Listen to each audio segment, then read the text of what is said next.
En esta clase leemos una de las secciones más famosas de la Biblia, lo que se llama los frutos del Espíritu.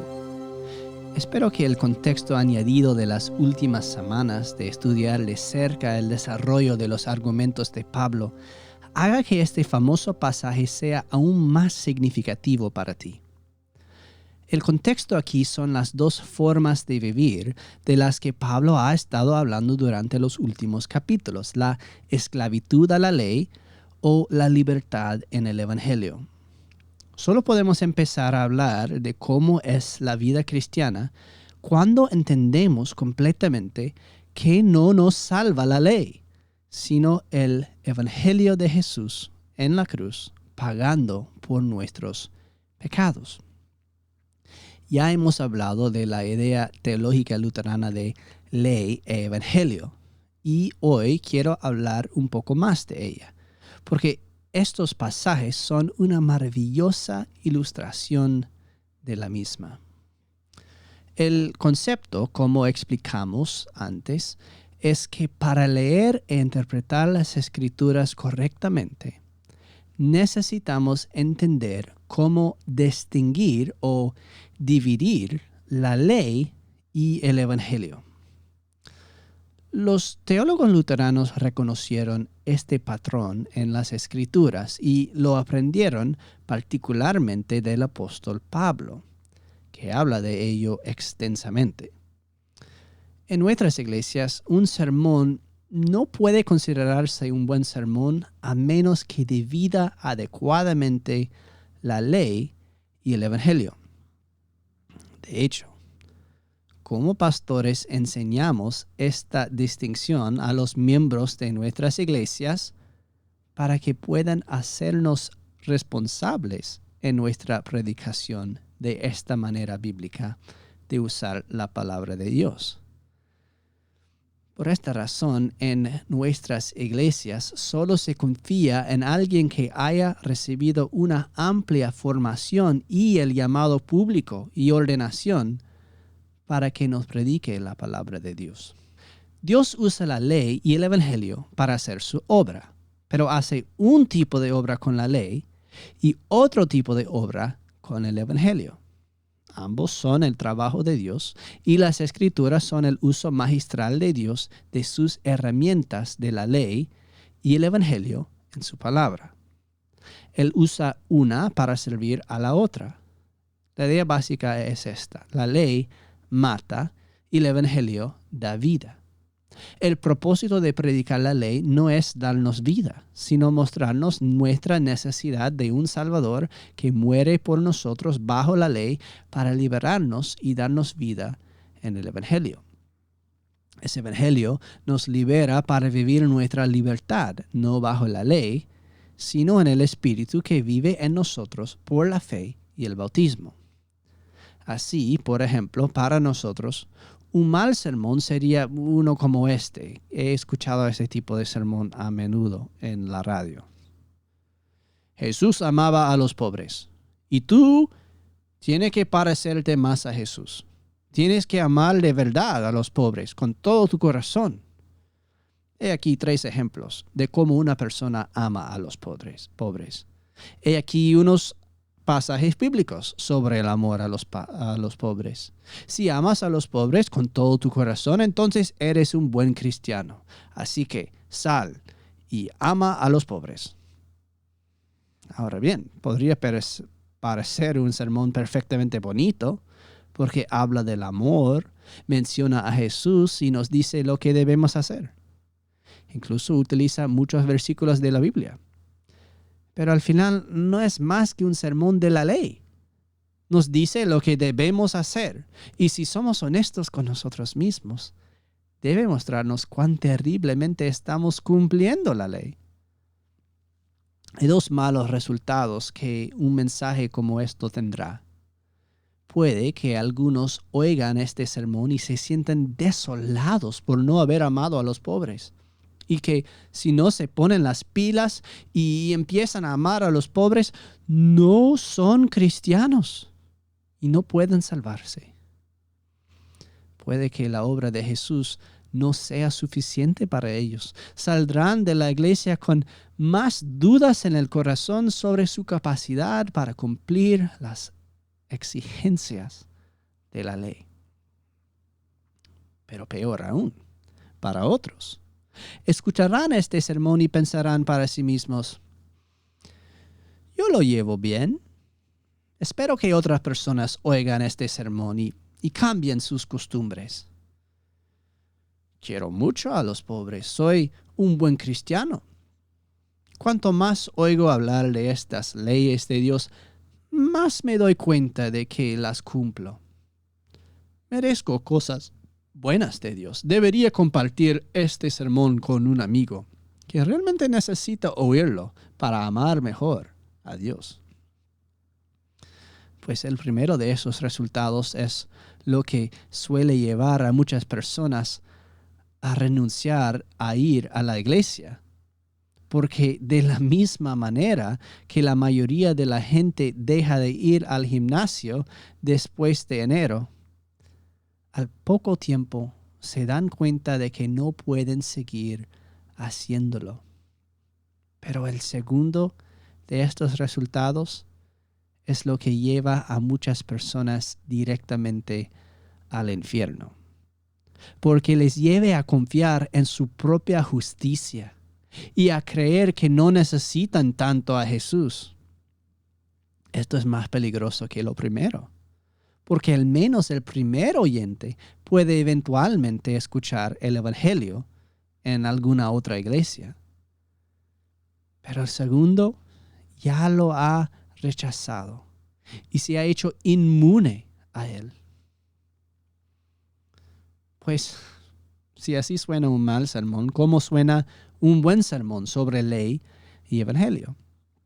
Bueno, le invito a escuchar alguno de nuestros sermones de los domingos o por el podcast cristoenelcentro.com, por supuesto. Pero he aquí un breve resumen de uno que podría compararse con el malo. La ley de Dios exige que amemos a los pobres, a los más pequeños, e incluso a nuestros enemigos, como a nosotros mismos. Pero ustedes no aman a los pobres. Si crees que lo haces, no entiendes la ley tal como la enseña la Biblia. Incluso cuando ayudan a los pobres, a menudo es por motivos egoístas o para que los demás los vean hacerlo. En el fondo de tu corazón odias a los pobres, porque al final ves el fracaso que más temes. Pero la verdadera mala noticia es que tú eres el más pobre de todos, porque tu pobreza no es solo falta de bienes materiales, sino de bienes espirituales. Estás empobrecido cuando se trata de la rectitud tal como Dios la exige. Cuando tu prójimo está necesitado, a menudo miras hacia otro lado. Pero cuando finalmente abres la mano para ayudar, esperas que todos te estén mirando a ti. Tú eres el mendigo y no eres mayor ni mejor que esos otros mendigos a los que miras por encima del hombro cuando pasas junto a ellos en el semáforo y los saludas con la mano. Unos pocos pesos en su cesta te hacen sentir que has cumplido tu obligación de amarles. Dices, alguien debería ayudarles. El gobierno debería ayudarles. Pero no haces nada. ¿Es esto amarlos como a ti mismo? ¿Cómo desearías que te trataran si sus posiciones fueran inversas? ¿Cómo debería ver Dios tu lamentable cuidado por tu hermano necesitado? La palabra de Dios dice que tú, que aplastas a los pobres, serás aplastado por aquel que cuida de ellos. ¿Qué pasaría si Dios te tratara como tú tratas a ese hombre de ropa sucia y barba harapienta en el semáforo de camino del trabajo que Dios te ha dado? Pero tengo buenas noticias para ti, mendigo. Hay uno que ama a los pobres. los ama de verdad. Se preocupa por ellos incluso más de lo que se preocupa por sí mismo. A Él no le importa cómo huelan o cómo se ven. Murió por aquel hombre que iba camino de tu trabajo. Él ve tu pobreza y dio su vida por ti. Tomó tu pecado de rechazo a los pobres y en lugar de rechazarte a ti, fue rechazado por su Padre en la cruz en tu lugar. Él se empobreció hasta quedar desnudo en una cruz para que tú pudieras ser rico.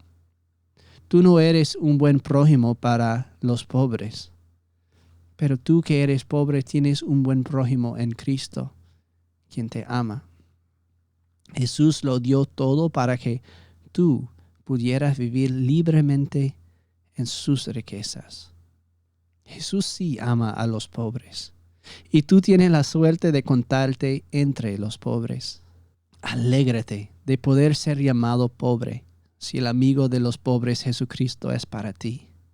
Él te perdona, te ama y ama a tu prójimo pobre más de lo que puedas imaginar.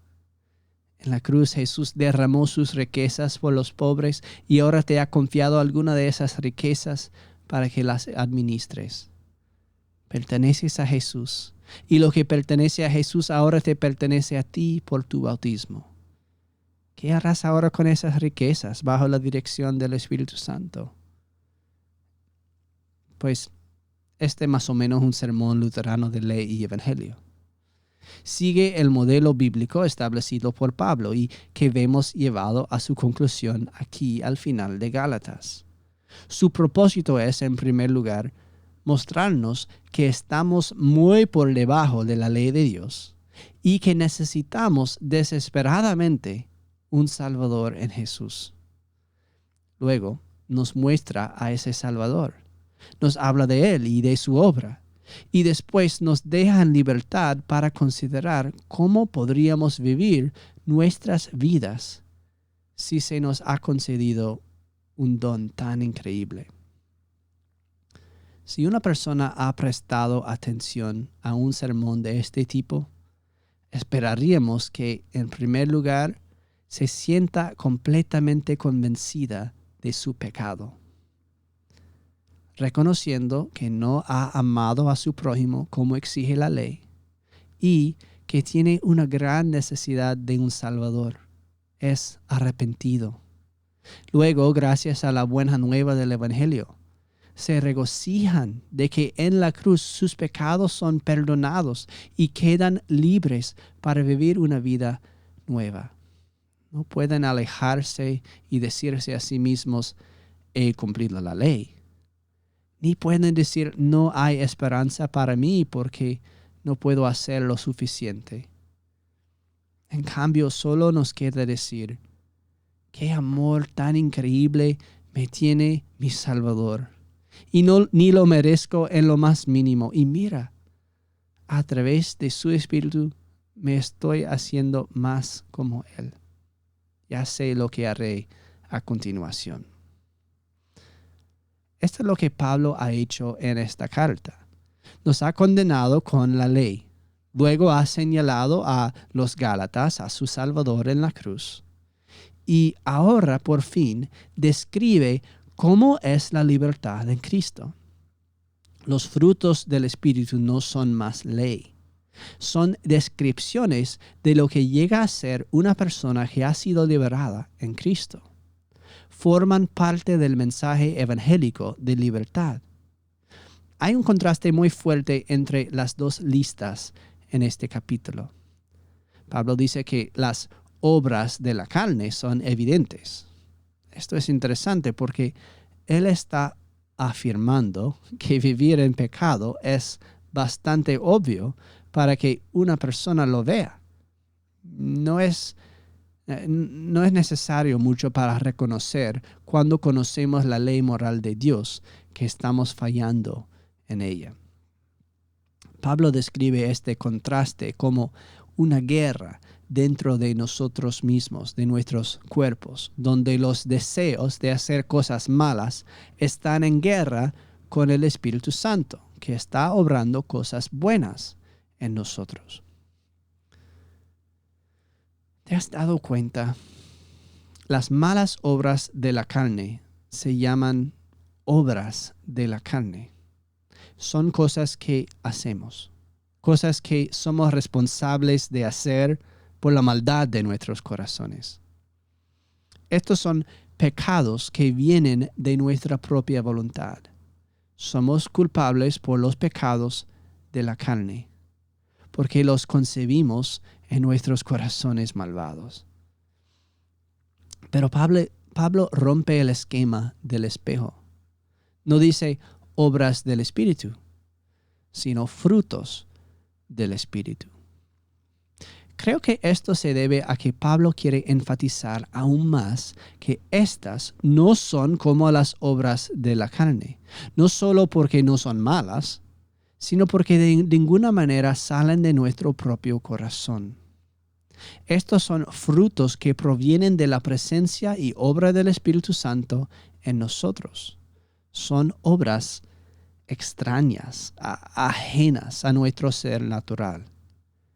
Si nosotros, por algún milagro de Dios, podemos ser descritos como amorosos, pacientes, bondadosos, ciertamente no es porque tengamos un corazón amoroso, paciente o bondadoso, sino porque el Espíritu Santo ha estado obrando en nosotros y los frutos han surgido.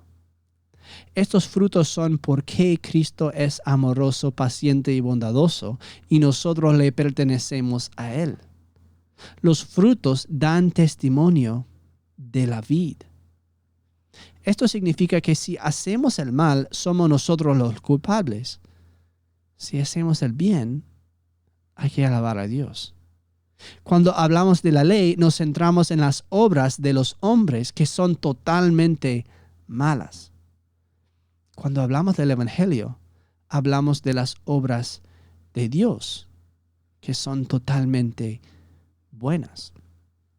Un cristiano hace buenas obras como resultado del Evangelio y de la morada del Espíritu Santo en sus corazones.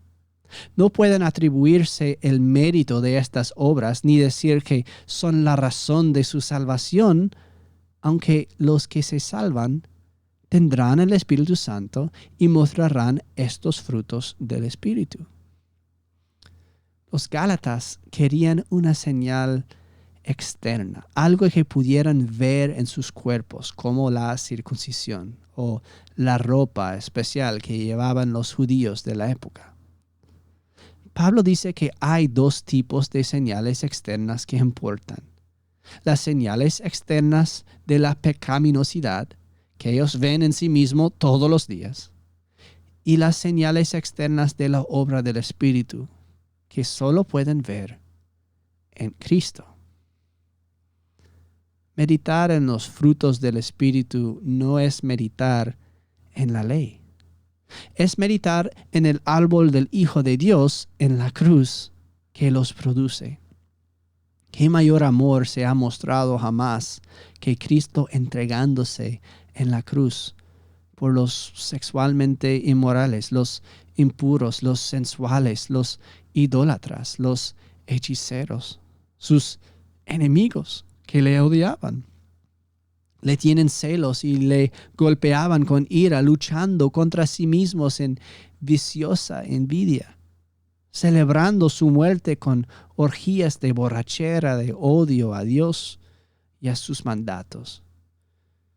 ¿Qué mayor alegría se ha conocido jamás que la alegría de Cristo al redimir lo que estaba perdido, restaurar la oveja perdida, encontrar la moneda perdida, reunir la creación de su Padre con su Padre? ¿Qué paz más duradera se ha ganado jamás que la paz ganada entre Dios y el hombre en la cruz? ¿Qué mejor causa de paz entre enemigos que el hecho de que todos los pecados hayan sido pagados de una vez por todos? ¿Ha habido alguna vez paciencia como la mostrada por nuestro Padre Celestial? que no destruyó su creación caída, sino que trabajó incansablemente para restaurarla mediante sus promesas a lo largo de siglos y siglos de rebelión. ¿Quién incluso ahora espera que nos volvamos y conozcamos su amor en la cruz?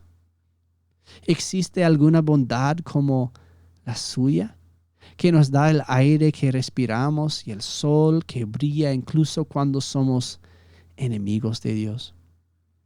¿Quién permite que incluso los malvados coman su pan y caminen sobre su tierra? Bondad que lleva al arrepentimiento cuando vemos la obra de su santo sacrificio en la cruz. ¿O existe alguna bondad como su bondad para con nosotros? Bondad que no da la ley solo a la humanidad, sino que cumple la ley completamente hasta la última gota de su santa sangre, y que por su obediencia hasta la muerte en la cruz. ¿Hay alguna fidelidad como la de Dios, que no nos abandona ni a nosotros ni a sus promesas? Quien incluso cuando Cristo suplicó a su Padre si había una manera de quitarle la copa de nuestro castigo, no nos abandonó para que la viviéramos, sino que mantuvo sus promesas. ¿Qué sabríamos nosotros de la mansedumbre si no fuera por el Cordero de Dios que quita el pecado del mundo, que guardó silencio ante sus acusadores a pesar de ser su juez y creador, que no levantó la mano a los que le golpeaban y se burlaban de él?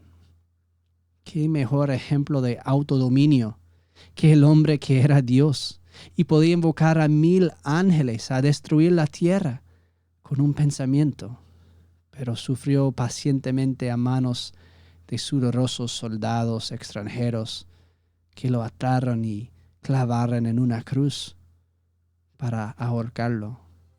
Sin embargo, se contuvo con nuestra propia salvación. ¿Deseas más de los frutos del Espíritu? Entonces pide más de Cristo y su Espíritu los producirá